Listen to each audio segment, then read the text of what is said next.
ہمیں کل کسی نے بتایا، زبیر صاحب بتا رہے تھے کہ یہ جو خاتون فوت ہوئی ہے بڑی محبت سے پیش آتی تھی، اور محبت سے پیش آنا یاد رکھو جس لیول کے اعمال کرتے ہو اس لیول کی اللہ فیصلہ کر دے گا۔ ایک صحابی کو دفن کیا حضور صلی اللہ علیہ وسلم نے تو قبر سے مسکراتے ہوئے باہر نکلے۔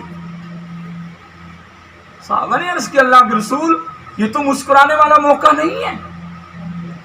فرمایا کہ یہ جب سامنے آتا تھا نا میں مسکرا پڑتا تھا۔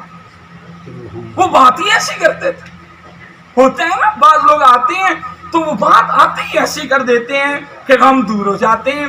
تو حضور صلی اللہ علیہ وسلم نے فرمایا میں نے دیکھا جب اللہ نے اسے دیکھا اللہ بھی مسکرا۔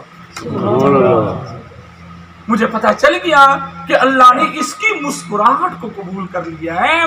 یہ لوگوں سے خندہ پیشانی سے پیش آنا، مسکرا کے ملنا، محبتوں سے پیش آنا، ایک دوسرے کا ادب کرنا، یہ سب نیکی کے کام ہیں۔ نماز روزہ ہی نیکی کے کام نہیں ہے، یہ تو خشکی پیدا کرتے ہیں ہم۔ یہ اصل نیکیاں جو ہیں وہ معاشرے میں امن کا قائم کرنا ہے۔ لاکھ نمازیں پڑھ کے معاشرے میں بدامنی پیدا کرتے تو کس کھاتے میں گئی یہ نمازیں؟ یہ کس کام کی گئی تلاوتیں؟ مولوی ممبر پہ بیٹھ کے امن کا سبق دیں اور پھر دوسرے فرقوں کو گالیاں دیں۔ آپ اس مولوی کے بارے میں کیا کہتے ہیں؟ کیا خیال ہے آپ کا؟ بھر بھر کے تاب لاتا ہے الزامات کے اور کٹورے بھر بھر کے لاتا ہے، فلاں مسلک ایسے اور فلاں ہو گئے ایسے، لیکن حقیقت میں بھی ایسے ہے کہ نہیں؟ خوشبو آ نہیں سکتی کاغذ کے پھولوں سے اور حقیقت چھپ نہیں سکتی بناوٹ کے اصول میں۔ یہ کبھی ہوا ہے ایسے؟ ہم کہتے ہیں کہ جب قبر کے اوپر ٹہنیاں لگی تو عذاب میں نرمی ہوئی۔ ہم کہتے ہیں دعا کریں، استغفار کریں، تلاوت کریں۔ اگر ٹہنی کا اثر، پانی کا اثر پہنچتا ہے تو تلاوت کا اثر بھی پہنچتا ہے۔ اور اگلی بات بھی، اگر قبر پہ آگ جلائی جائے، کیا خیال ہے؟ موم بتی جلا کے آگے شب برات، ابا کی قبر روشن ہو گئی، لا حول ولا قوت۔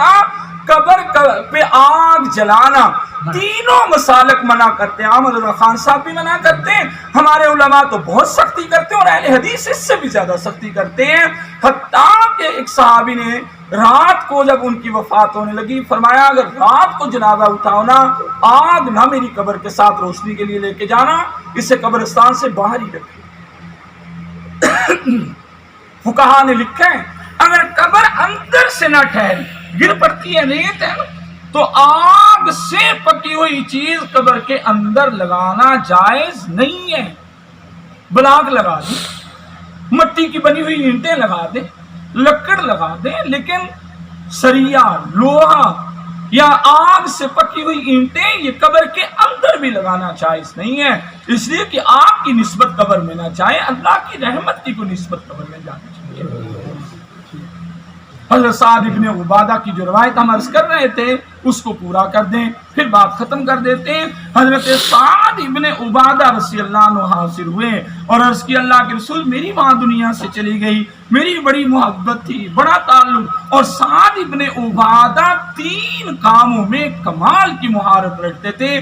تیر اندازی بہت اچھی کر لیتے تھے، تیراکی بہت اچھی کر لیتے تھے، اور انصار صحابہ اکرام میں سب سے زیادہ پڑھے لکھے تھے، عربی بڑی مہارت سے لکھتے تھے۔ حضور صلی اللہ علیہ وسلم نے فرمایا تو عربی کا استاد ہے، اس کی استادی کی پھر بھی کیا کہنے، ان کا لقب پڑ گیا کہ یہ کامل استاد ہے۔ وہ حاضر ہوئے صادق، بڑے حالات ہیں ان کے، حضرت ابوبکر صدیق کی خلافت میں بڑے کارنامے، حضرت عمر، خیر وہ لمبی بات ہے۔